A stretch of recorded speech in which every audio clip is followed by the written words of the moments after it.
Au cœur sauvage de l'Alaska, là où la nature fait la loi, un vieux rythme recommence à battre.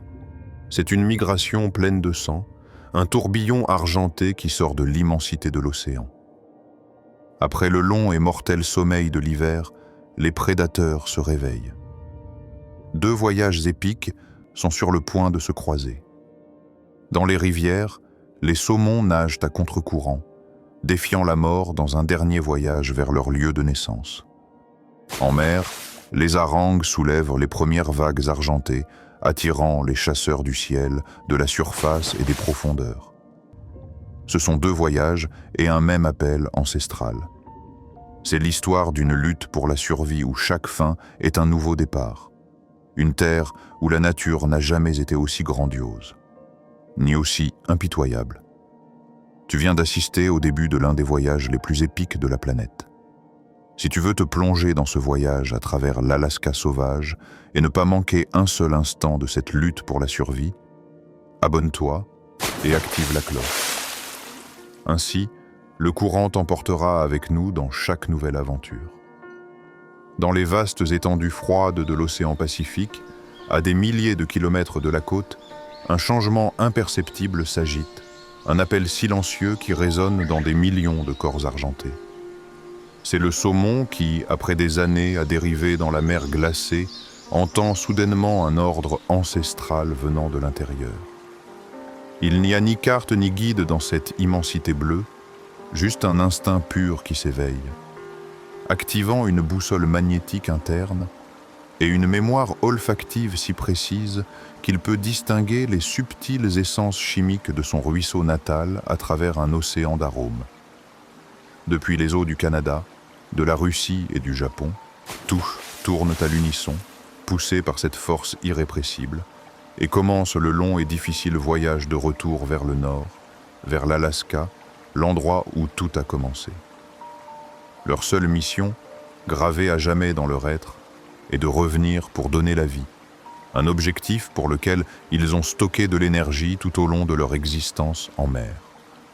En entrant dans les eaux de l'Alaska, les saumons ne sont pas accueillis par leurs proches, mais par un prédateur qui les attend depuis les hauteurs.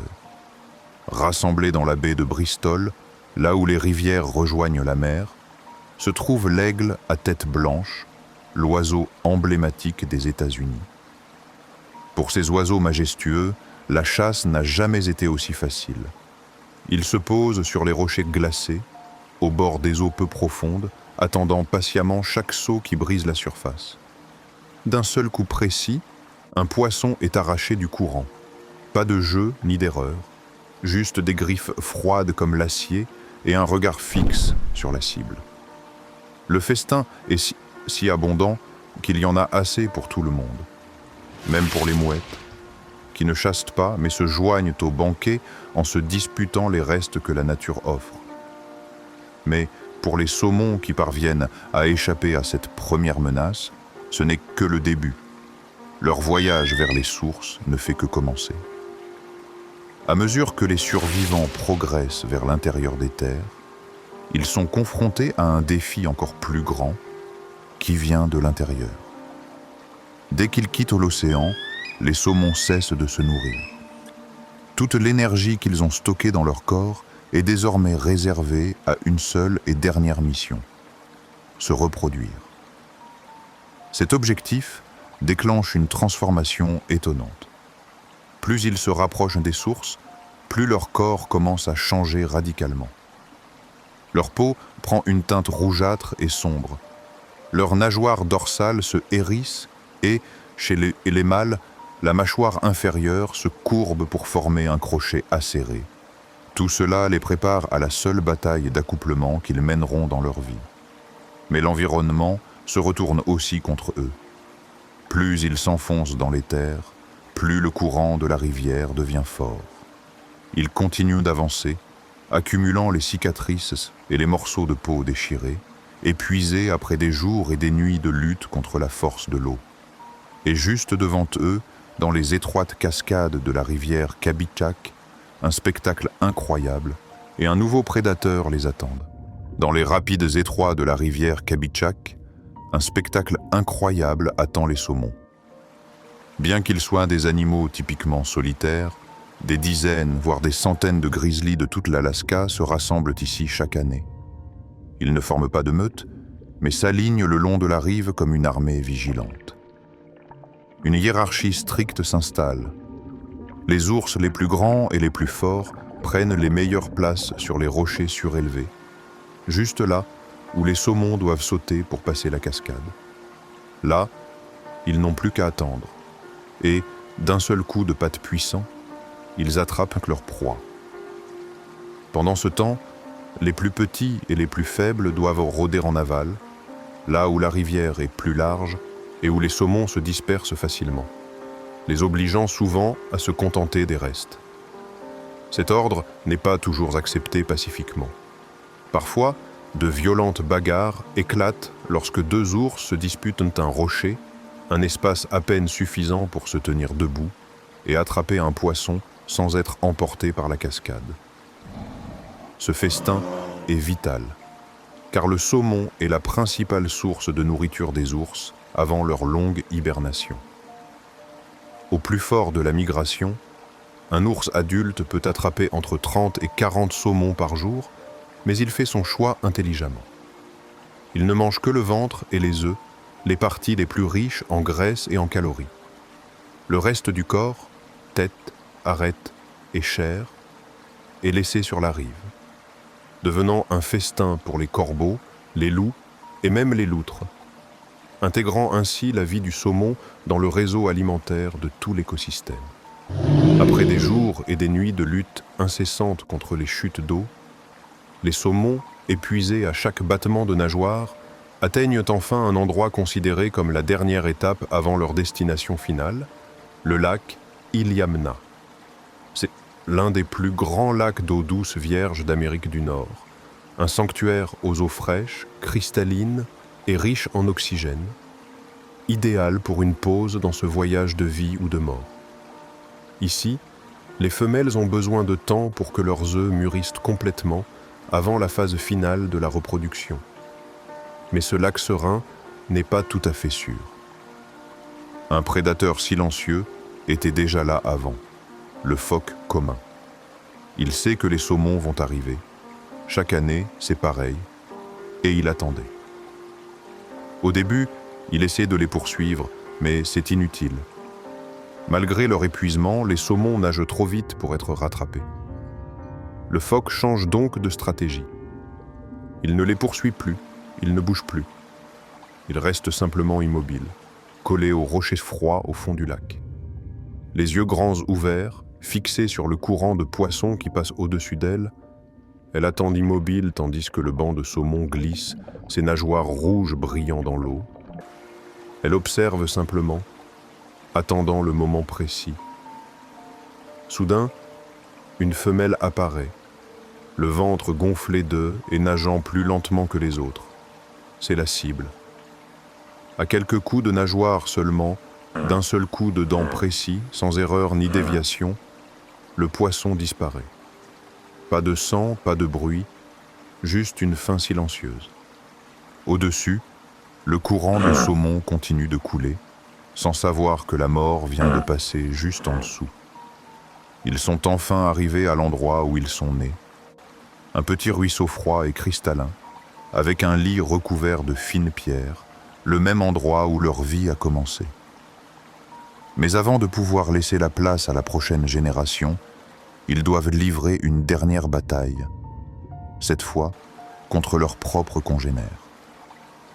Les mâles, désormais d'un rouge intense et dotés d'une mâchoire inférieure recourbée en un crochet acéré, s'affrontent violemment dans les eaux peu profondes. Ils se percutent avec une force brutale, déchirant leur corps, non pas pour le territoire, mais pour le droit de s'accoupler. Ici, il n'y a pas de vainqueur absolu. Seuls les plus résistants tiennent bon jusqu'à la fin. Une fois le partenaire choisi, la femelle commence à construire le nid, agitant sa queue pour créer un petit tourbillon et déposer des milliers d'œufs sur le gravier fin. Le mâle la suit, accomplissant la seule mission de sa vie en les fécondant. Et puis, tout se termine. Les corps, auparavant rouges vifs, perdent leur couleur, s'enfonçant dans le lit du ruisseau pour se décomposer dans les pierres et les eaux froides. Mais cette fin est en réalité le début d'une autre vie. Les cadavres des saumons deviennent une ressource nutritive inestimable pour l'écosystème. Des études montrent que les arbres qui poussent près de ces lieux de frai sont plus grands et plus forts. Les crevettes, les insectes aquatiques, les oiseaux et les ours profitent tous de ce dernier cadeau. C'est une espèce qui donne toute son énergie, retourne là où elle est née, sème la vie et reste là, bouclant un cycle aussi brutal que parfait. On a été témoin de la fin d'un cycle aussi brutal que parfait. Le sacrifice du saumon est le cadeau ultime qui nourrit tout un écosystème. Si cet incroyable acte de vie et de mort vous a marqué, cliquez sur « J'aime » pour honorer son voyage épique. Abonnez-vous et activez la cloche, car en Alaska, la fin d'une histoire n'est que le signe qu'une autre, tout aussi grandiose, est sur le point de commencer. Quand le pouls de la vie du saumon semble s'arrêter dans les ruisseaux gelés, la nature de l'Alaska ne reste pas inactive longtemps, car sur cette terre, chaque voyage n'est que le début d'un autre. À plus de 3000 km au sud, une autre migration, aussi grandiose et féroce que la précédente, est sur le point d'éclater. Des millions de petits corps tournent à l'unisson dans les profondeurs. Ce sont les harangues du Pacifique. Bien que d'apparence modeste, ce poisson est le pilier fondamental sur lequel repose toute la chaîne alimentaire de l'océan froid. Son but transcende sa propre survie. Il naît non seulement pour se reproduire, mais aussi pour maintenir intact le cycle de vie de toute une mer. Son voyage vers les eaux peu profondes de l'Alaska déclenche un événement d'une telle ampleur qu'il est capable de changer la couleur de la mer.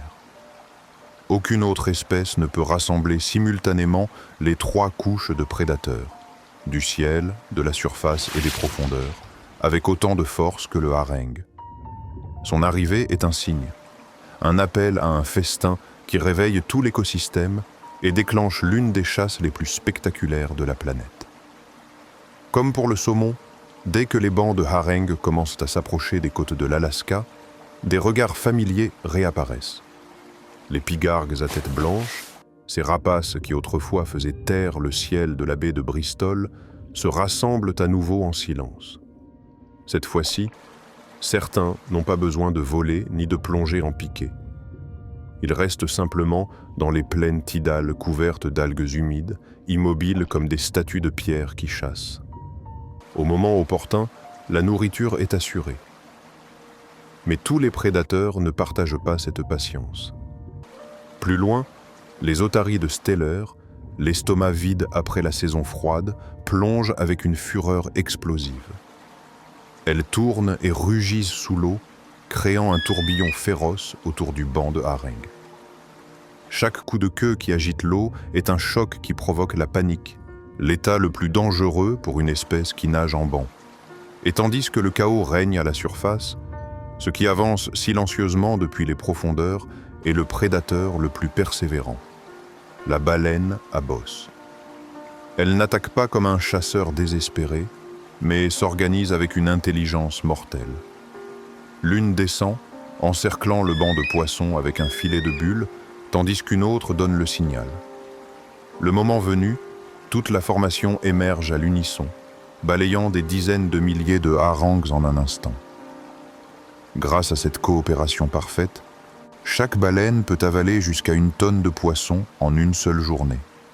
Une chasse si efficace qu'elle montre pourquoi le harengue doit exister en si grand nombre pour nourrir tout un océan. Alors que le chaos règne à la surface avec les lions de mer, ce qui avance silencieusement depuis les profondeurs est le prédateur le plus persévérant et le plus coordonné. La baleine à bosse. Elle n'attaque pas comme un chasseur affamé et désespéré, mais s'organise avec une intelligence mortelle. L'attaque est une symphonie de coopération. L'une des baleines descend, encerclant le banc dense de poissons avec un rideau de bulles qui s'élève en spirale, un filet parfait qui désoriente et regroupe les harangues. Une autre émet un signal acoustique, un appel qui coordonne l'assaut final. Au moment précis, toute la formation de baleines émerge des profondeurs, la gueule ouverte, balayant des dizaines de milliers de harangues en un seul instant assourdissant. Grâce à cette coopération parfaite, chaque baleine peut avaler jusqu'à 1 tonne de poissons en une seule journée, une chasse d'une efficacité impressionnante qui montre pourquoi le haringue doit exister en si grand nombre pour pouvoir nourrir tout un océan. Finalement, après le chaos provoqué par les prédateurs, le banc de harangues parvient à résister. Tous ne survivent pas, mais suffisamment pour maintenir la vie. Maintenant, ils sont arrivés là où ils devaient être. Les eaux peu profondes de la côte, un sanctuaire silencieux et pur. Sous la surface, de vastes prairies d'herbes marines s'étendent, prêtes à accueillir les premiers œufs de la saison. Les femelles se séparent du banc et avancent silencieusement vers l'herbe du fond marin. Doucement, elles déposent leurs œufs sur chaque feuille et chaque pierre. Juste après, les mâles arrivent en masse, laissant derrière eux des nuages de sperme blanchâtre qui enveloppent les environs, achevant ainsi le plus ancien rituel de connexion avec la vie océanique. Tout se passe en quelques heures seulement, mais cela suffit pour changer la couleur de la mer. L'eau prend une teinte argentée et laiteuse, et les rochers du littoral se couvrent d'œufs de couleur ivoire. Une bande blanche de fraye s'étend sur des dizaines de kilomètres, de l'Alaska à la Colombie-Britannique, signe visible que la vie a été semée une fois de plus. Le point culminant de leur voyage est un acte de création collective qui transforme le paysage. Les femelles se séparent du banc et avancent silencieusement vers les vastes prairies d'herbes marines. Avec une douceur instinctive, elles pondent leurs œufs sur chaque feuille et chaque pierre, assurant ainsi la prochaine génération.